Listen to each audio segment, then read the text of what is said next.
This is the Fox News Alert. Welcome to Washington. I'm Brett Baer. Breaking news tonight on the House Intelligence Committee's investigation into the unmasking of Americans swept up in government surveillance. There are two tracks to the investigation into what the Trump campaign did or didn't do, and also what the Obama administration did or did not do with surveillance. Breaking tonight, new details on the second track.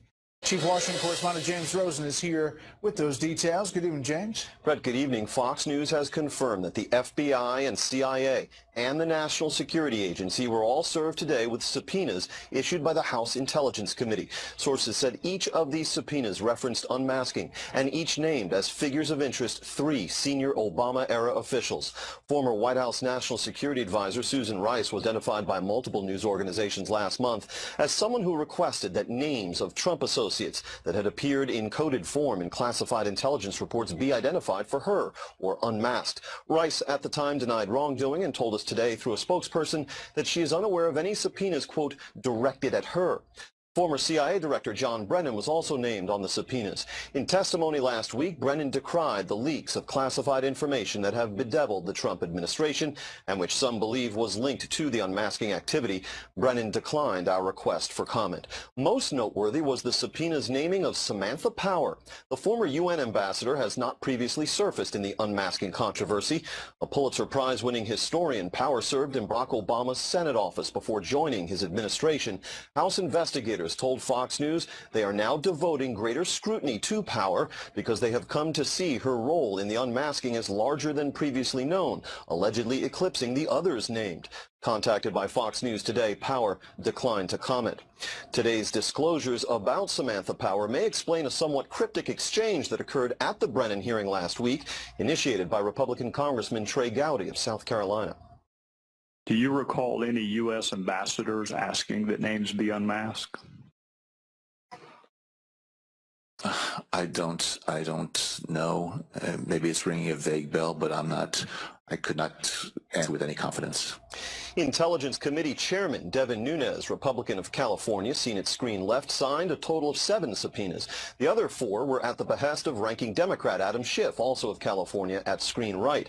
These were said to be duplicative of ones already issued by the Senate Intelligence Committee, which is conducting a parallel probe of allegations of collusion last year between the Trump campaign and the Kremlin. Both President Trump and the Russians have denied those allegations. The subpoenas instigated by Schiff are focused on Michael Flynn, President Trump's former national security advisor, and Michael Cohen, a longtime Trump attorney. Cohen has denied colluding with the Kremlin. Flynn, through attorneys, has sought immunity in exchange for congressional testimony. The issuance of the subpoenas was first reported by the Wall Street Journal. Brett. James, thank you. More on this with the panel. Now to the first track of that 2-track investigation. Lawmakers tell Fox we are finally going to hear from ousted FBI Chief James Comey on a host of issues. And we're told that testimony could come within days about what President Trump said to Comey about the Michael Flynn investigation. Chief Intelligence Correspondent Catherine Herridge has that story tonight. A source close to the investigation says fired FBI Director James Comey has spoken directly and in private to Special Counsel Robert Mueller to go over the scope of his congressional testimony that could happen as early as next week to ensure it does not interfere with or jeopardize Mueller's probe. A former Justice Department official under President Bush said the process is called deconfliction. If you're Director Mueller, you want to talk to Comey, and you also, may not want Comey to testify about everything he tells you up on the Hill. And then that's what they talk about with this deconfliction process between the Hill discovery requests and the special counsel. The Comey memos documenting his conversations with President Trump about Russia may take center stage before the Senate Intelligence Committee after reports the president told Comey to let this go after former National Security Advisor Mike Flynn resigned. In his last public testimony, then FBI Director Comey was pressed on political interference. If the Attorney General or senior officials at the Department of Justice opposes a specific investigation, can they halt that FBI investigation? In theory, yes. Has it happened? Not in my experience. But I'm talking about a situation where we were told to stop something for a political reason. That would be a very big deal. It's not happened in my experience. A source close to the former National Security Advisor Mike Flynn says he will provide records under subpoena to the Senate panel, adding that the committee recently narrowed its request and Flynn is now able to accommodate the committee without sacrificing his Fifth Amendment protections. On the Hill, you get the subpoena, and it's kind of a game of chicken about whether or not you want to risk being held in contempt by a committee of Congress, or whether you want to give them the documents they want. Neither side wants necessarily a legal battle. In another indicator that congressional probes are expanding, Michael Cohen, a longtime personal attorney for President Trump, and Boris Epshteyn, a former campaign aide, have also been contacted. In statements to Fox News, both men said the requests were overly broad. Cohen has declined to cooperate. Asked about the upcoming congressional testimony of former FBI Director Comey, the White House spokesman Sean Spicer told reporters they are focused on the president's agenda, and going forward, they will be referring those questions to outside counsel. Brett. Catherine, thank you. You're welcome. Well, he promised to do it in the campaign. Tonight, there are signs President Trump will withdraw the U.S. from the Paris Climate Change Agreement. Well, the president is insisting no official decision has been made yet. Sources expect him to pull the trigger soon, at least on some level of a withdrawal or renegotiation. All this occurs against the backdrop of an incredibly tasteless video and what appeared to be a typo in a tweet that then got a very strange follow-up at the White House. All of this is day 121 of the Trump administration. Chief White House correspondent John Roberts is on top of it all from the North Lawn again. Good evening, John. Brad, good evening to you. During the election campaign, President Trump promised to bring back American manufacturing and create jobs. The question tonight, can he make good on that promise and still stay in the Paris Climate Accord? In the Oval Office with the Vietnamese Prime Minister today, President Trump wouldn't tip his hand on which way he'll go on the Paris Climate Accord, but said a decision is imminent. At the G7 meetings in Sicily last week and at the NATO summit, President Trump told America's allies he truly cares about the environment, but he's also concerned that adhering to the strict protocols of the Climate Accord could risk the U.S. falling behind nations like China and India in manufacturing and job creation. All the burden, once again, is on the United States to adhere to things that other countries aren't willing to do. And I think this president is looking at this and saying, I'm here as the president of the United States. Is this the right thing for our country? Well, several sources who spoke to Fox News believe the president will make a clean break from the accord. One suggested the president may seek a middle ground, withdraw from certain agreements like the Green Climate Fund, but stay in the overall framework of the deal. The possible nuance of a decision made no impact on Democrats. Senate Minority Leader Chuck Schumer tweeting, quote, "We must do all we can to protect our planet as well as our economic security. Withdrawing from Paris Agreement would put this in jeopardy." Even the president's allies warned against pulling out. Tesla SpaceX CEO Elon Musk, who sits on a number of White House advisory councils, tweeted, quote, "Don't know which way Paris will go, but I've done all I can to advise directly to POTUS through others in White House and via councils that we remain." When asked what he'll do if the president withdraws, Musk replied, quote, "We'll have no choice but to depart councils in that case."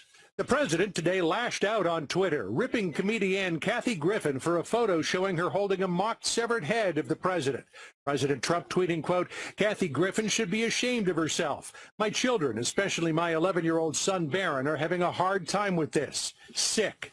The photo drew a rare public rebuke from the First Lady in a statement to Fox News saying, quote, "As a mother, a wife, and a human being, that photo is very disturbing. When you consider some of the atrocities happening in the world today, a photo opportunity like this is simply wrong. Makes you wonder about the mental health of the person who did it." The president also left the nation scratching its head after sending out a bedtime tweet last night that ended with the word "covfefe." It looked like a simple typo of the word coverage, but this morning the president made a game of it, tweeting, quote, "Who can figure out the true meaning of covfefe? Enjoy." The White House press corps wondered why it took hours for the original tweet to be deleted and whether the president needed a better Twitter monitor, prompting this rather cryptic response from the press secretary. The president and a small group of people know exactly what he meant. The simplest explanation would have been that the president sent out a tweet with a typo and didn't notice it last night before he went to bed. But Brett, simple somehow rarely seems to apply here at the White House. And we still don't know covfefe definition.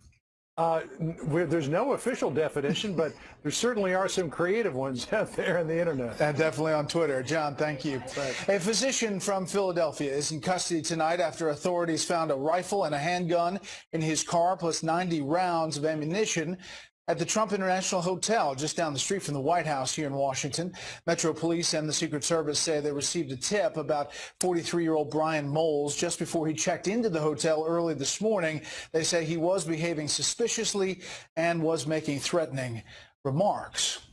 Former Democratic nominee Hillary Clinton came out swinging at a tech conference in California this afternoon, indicating who she blames for losing last fall's election. Here's a hint.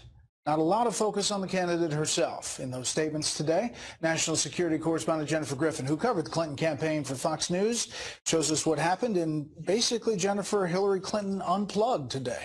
Absolutely, Brett. In fact, this was Hillary Clinton as I have not seen her before, unplugged, as you mentioned. It was as though she were laying out a case for not only why she lost the election, pointing fingers for the first time about who it was from the Trump campaign who she believes colluded with the Russians during the election, and in her words, weaponized data to tilt the election. She makes the case against New York hedge fund heiress Rebecca Mercer, whose family fortune teamed up with an analytic firm in England called Cambridge Analytica to not only affect the outcome of the Brexit vote in England, but also to help the Trump campaign. Her condition, that Trump hire Steve Bannon and Kellyanne Conway to run the campaign.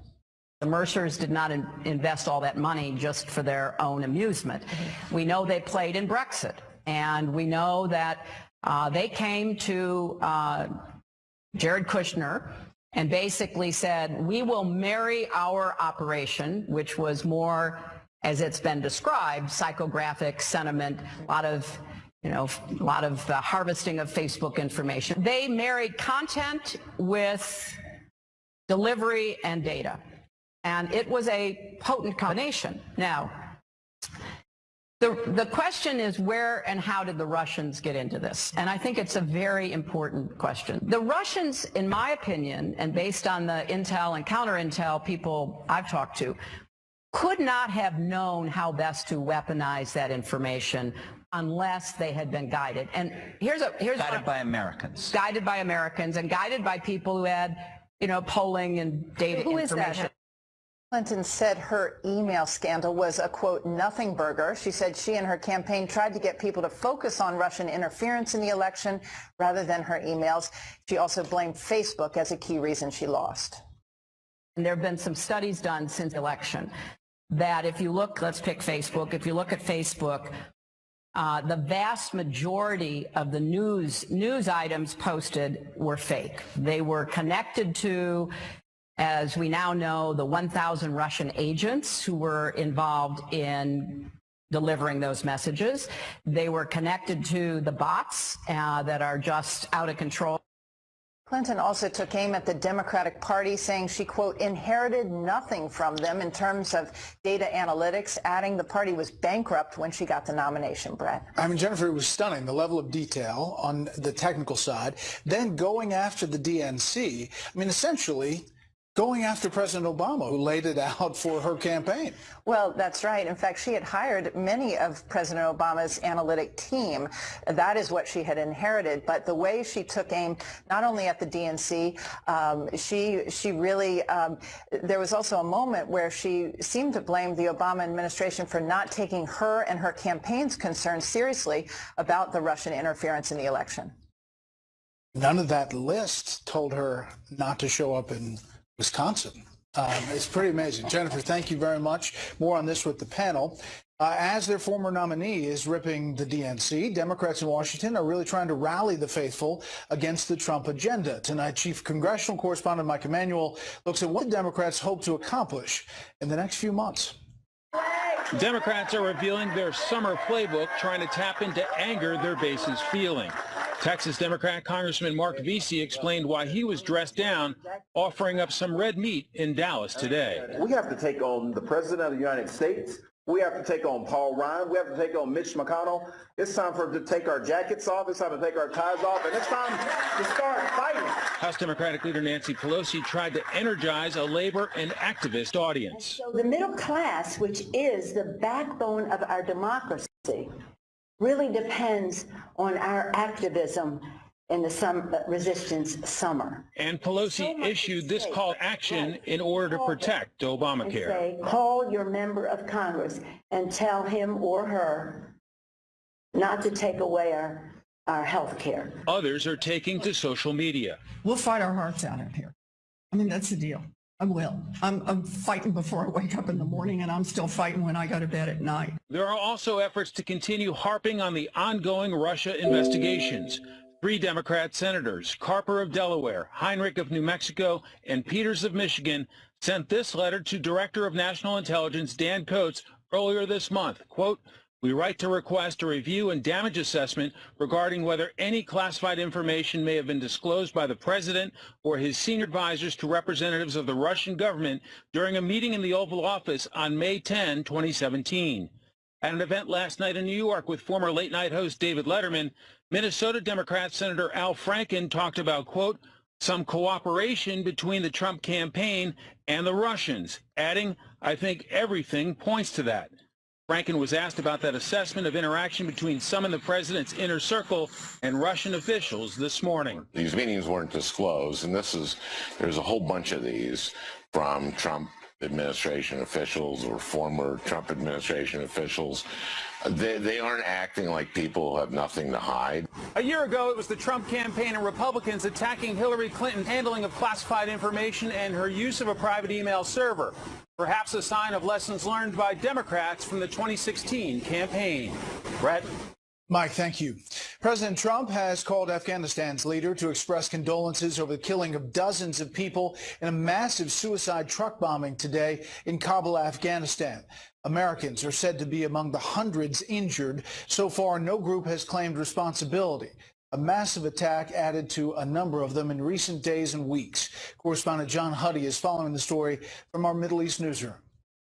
The black cloud of smoke rose from the site of one of the worst terror attacks in Kabul since 2014, and as some Afghan officials said, the worst ever in the city.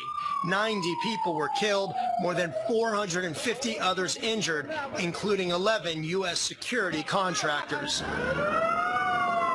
Afghan police officials say a sewage truck loaded with explosives blew up during rush hour in the Wazir Khan district of Kabul, just outside the city's heavily fortified green zone. It happened near the German embassy, where several of its employees were injured and an Afghan security guard was killed. The Taliban denied responsibility, though the terror group has launched major attacks in Kabul recently and vowed to carry out even more. It's possible this was the work of ISIS. Our intelligence is working to find out who exactly was behind this incident. Today's attack comes as the White House is considering deploying an additional 5,000 troops to join the already 8,000 on the ground in Afghanistan. It is a dangerous place, but we have the back of the Afghan people and of the government, and we want to make sure that we're doing all we can. We are heavily invested in Afghanistan, and we're heavily invested in seeing it stable. But today's bombing raises questions if Afghan troops are up to the task of keeping their country safe and stable. The Wazir Khan district is known to be one of the most secure parts of Kabul, with numerous security checkpoints. So how a truck loaded with explosives made it through is unclear. What is clear is that as the bloodied and burned men, women, and children were carried away from the blown-out areas around the 13-foot deep bomb crater, a message was sent: no one is safe.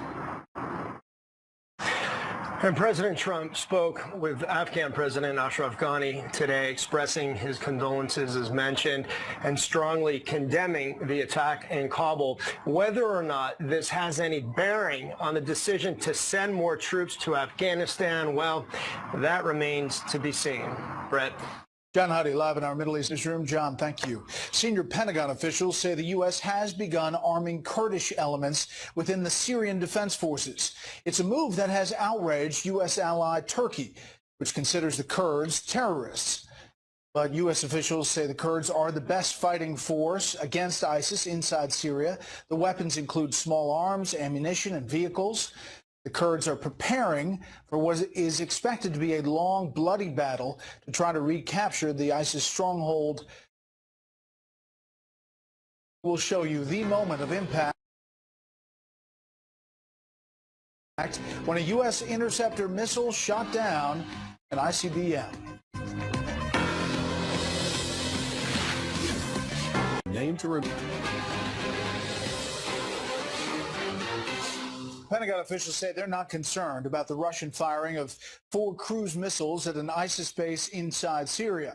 U.S. military commanders say it was warned about in advance by Moscow and that the attack is not regarded as a significant event. The missiles were launched from a Russian warship and a submarine in the Mediterranean. There is no word on the result of that operation. Complete obliteration. That's what Pentagon officials are calling the destruction of a mock ICBM warhead by a U.S. interceptor missile yesterday. New video today from the Defense Department shows the moment the interceptor knocked that missile out of the sky. Tuesday's test comes amid growing concern over North Korea's ability to deliver a nuclear bomb to American or allied territory. The admiral in charge called it an incredible accomplishment. One arms control advocate says it was a $244 million baby step. The U.S. ambassador to the United Nations says the administration believes China is using back-channel networking with North Korea to try to put a stop to the country's nuclear and ballistic missile testing. Tonight, correspondent Doug McKelway looks at whether China is really making a difference. We're going to be discussing trade. We're going to be discussing North Korea. It is the subject rattling leaders across the Asian-Pacific region and beyond. On Monday, President Trump tweeted, quote, "North Korea has shown great disrespect for their neighbor China by shooting off yet another ballistic missile. But China is trying hard." But trying hard to do what? Despite overtures of U.S. goodwill and a gracious invitation to Mar-a-Lago, some analysts believe China's President Xi may be trying to pull both North and South Korea into China's orbit at the expense of U.S. hopes of reining in the North's Kim Jong-un. South Korea's new President Moon, who is said to be seeking better relations with China, lashed out yesterday after his own defense ministry failed to notify him that the Pentagon had sent 4 more batteries of THAAD, Theater High Altitude Area Defense Missiles, to South Korea. China is also wary of those missiles, fearing the U.S. may place them in Japan, too, as a part of a NATO-like alliance of Japan, South Korea, and the U.S. to block Chinese ambitions. It's another symptom of the fact that relations between the U.S. and South Korea are troubled today and are going to become ever more troubled as we see the events on the Korean Peninsula unfold. In addition, China and South Korea are pursuing new trade and cultural agreements. That, as it becomes clear, China's moratorium on the purchase of North Korean coal exports have largely been a ruse. The Chinese bought North Korean coal in February after the announcement, in March, in April, and in May. And also the Chinese have been buying minerals that the UN Security Council resolutions prohibit North Korea from selling.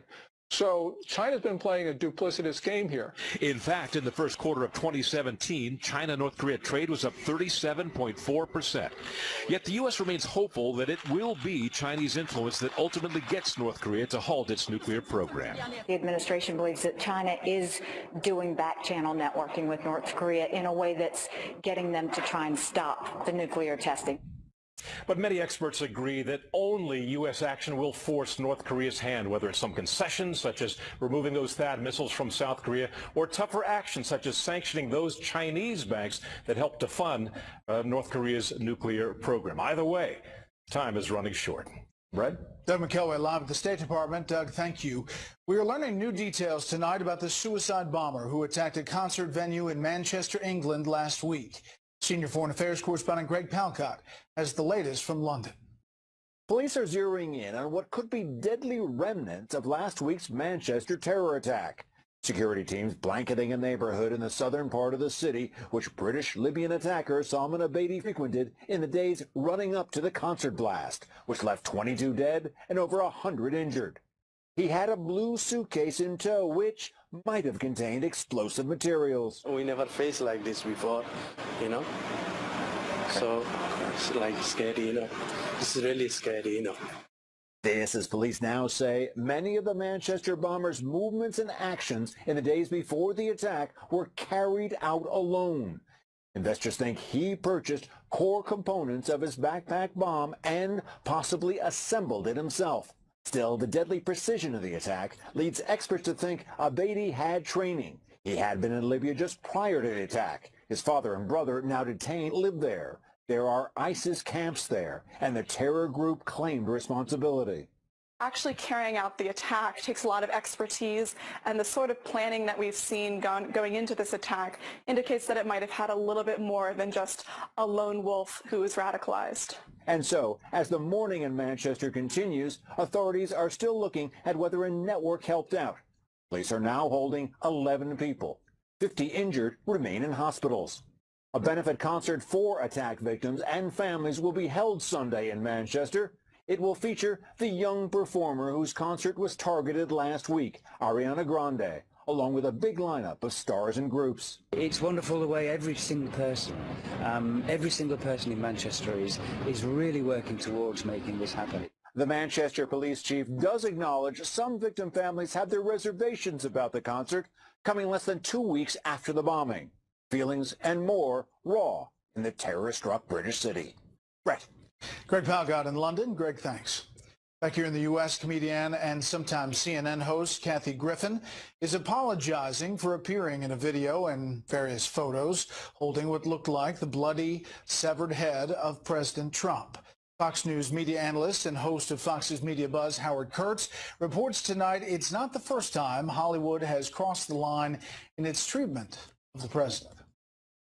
Kathy Griffin has apologized for her photo shoot with a bloody mask of President Trump's face, but that was not enough. CNN, after initially saying it was evaluating the situation, said this afternoon it has terminated her agreement to continue co-hosting its New Year's Eve specials. Griffin's twisted attempt at humor in an age of all too real ISIS beheadings suggests she expected applause for joining in the Hollywood hatred against Donald Trump. Yes, I have thought an awful lot about blowing up the White House. Madonna paid no price for sharing this violent fantasy. Meryl Streep used the Golden Globes to accuse the president of bullying and humiliating people. Jimmy Kimmel ripped Trump at the Oscars, saying he tweets during his 5 a.m. bowel movement. Stephen Colbert offered only a non-apology for this crude sex joke about the president. In fact, the only thing your mouth is good for is being Vladimir Putin's holster. Bill Maher even told an incest joke about the president and Ivanka Trump. Kathy Griffin chose to take down the gory photo. The image is too disturbing. I understand how it offends people, and I beg for your forgiveness. I went too far. I made a mistake, and I was wrong. Some news outlets had been on the fence. USA Today said a photo shoot with a prop made to look like a decapitated head of President Trump, art or evil. The president tweeted that Griffin should be ashamed of herself and that this caused problems for his 11-year-old son Barron. Melania Trump said that as a mother, wife, and human being, that photo was very disturbing. Even Chelsea Clinton called it vile and wrong. CNN did call the photo disgusting and offensive while weighing whether to drop Griffin. Her New Year's Eve co-host, Anderson Cooper, tweeted, "For the record, I am appalled by the photo shoot Kathy Griffin took part in. It is clearly disgusting and completely inappropriate." This is not the first time a Republican president's likeness has been used in such a grotesque manner. HBO's Game of Thrones apologized 5 years ago after a backlash for putting a model of George W. Bush's head on a spike. It's become routine for celebrities to win praise on the left by trashing Donald Trump, often in highly offensive ways. The backlash against Kathy Griffin is clear there is still a line of decency that no one should cross. Brett? Howie, thank you. The purported street boss of the Lucchese crime family and 18 other people have been indicted in a New York organized crime investigation that includes allegations of fraud in a $25 million hospital expansion and in other public building projects. Murder, extortion, and drug dealing are among the other crimes cited in this indictment, unsealed today. Among the nicknames of those charged, Wonder Boy, Joey Glasses, Spanish Carmine, and Paulie Roast Beef. Stocks were down today. The Dow lost 21. The S&P 500 fell 1.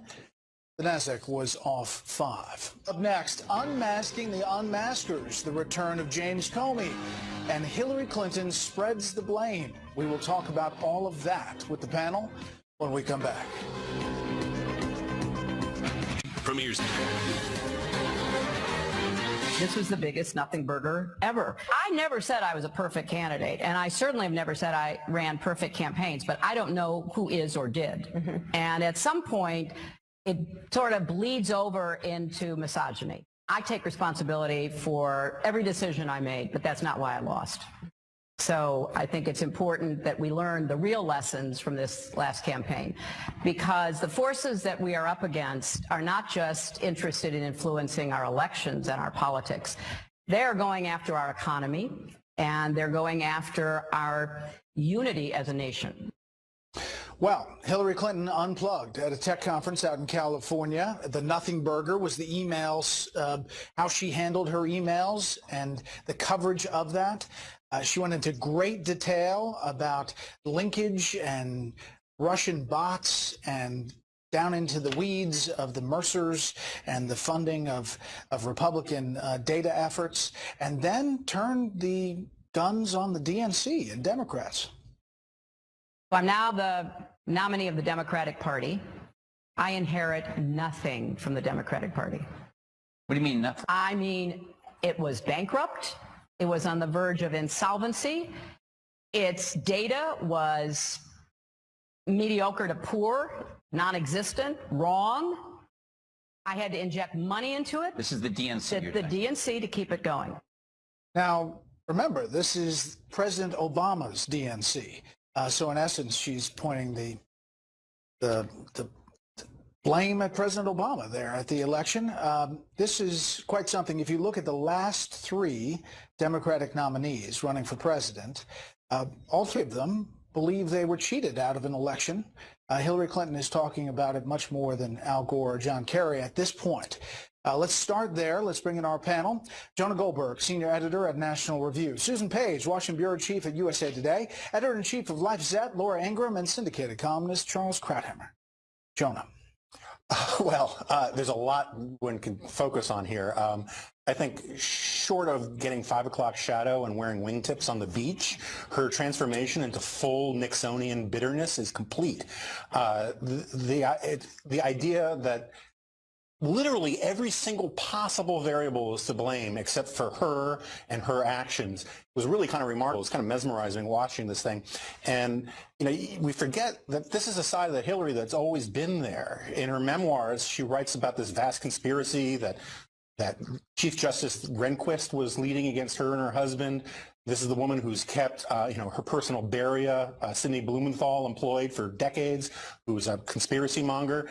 And it's this sort of Manichaean worldview that she is a force for truth and justice, and all of these evil forces are to blame for anything bad that ever happens to her. Susan. You have to wonder who this does any good for, because it doesn't do any good for Hillary Clinton and her reputation and kind of her standing. She doesn't look big in this interview. She looks small, and it can't help the Democrats. You know, there are a lot of people looking backwards at this election for the Democrats with the congressional inquiries into Russian meddling. But Democrats also need to start looking forward to what they stand for. And we know from these special elections, it's not enough to just run against Trump. You need to have a positive message, and it's not clear what direction Democrats are going, what they stand for. But we know that Hillary Clinton finding fault with everybody except herself for losing the last election does not help her. And to the credit of some of the interviewers, they pressed her on a couple of issues. For example, here's one of the questions about the Goldman Sachs speeches she gave for a lot of money. Why did you do those? I don't. Why do you have Goldman Sachs here? Because they pay us. They paid me. You're the Secretary of State. People want to hear what you talk about. The most common thing that I talked about in all those speeches was the hunt for bin Laden. Men got paid for the speeches they made. I got paid for the speeches I made, and it was used, and I thought it was unfairly used and all of that, but it was part of the background music. Laura. Well, I think that was the behind closed doors speech where it was like open markets, open borders. That was one of the lines, of paraphrasing it. But my gosh, Hillary she does not, to me, look well. She doesn't look like her, like the moments of the campaign, she was kind of having fun, laughing, vibrant. I know she lost, and it's unpleasant to lose. Losing is not fun. But the inability to see the lack of a campaign that connected with blue-collar Americans who had been left behind by both Republicans and Democrats after all this time, with all of her education and all the help she got from CNN and the DNC, who colluded together to help her. I don't know why she's complaining about the DNC. They were hurting Bernie. They weren't hurting her, so that was odd. Her idea that the election, I guess, was rigged. They made fun of Donald Trump for saying the election was rigged. Remember after that Colorado caucus vote, they were all ridiculing him, but I mean, the Democrats and the left and Hillary Clinton, combine them all together, throw in Elizabeth Warren, she's next maybe, they're like the new tinfoil hat conspiracy contingent. It's all a conspiracy. It's all Russia. It's all misogyny. It's all Black Lives Matter. Whatever it is, it's never about the substance that America has fallen behind in the middle class, and they need real solutions. I mean, listen, there were people, Debbie Dingell from Michigan, others who were sending up red flares saying Bernie Sanders is connecting in a place like Michigan more than you are during the election, and that was not discussed today. Well, I don't think she's capable of discussing anything about the election in a way that makes, anything other than sympathy for her. I mean, she has made herself pathetic. It was said of the Bourbons, they never learned anything, they never forgot anything. She was saying the same stuff about the vast right-wing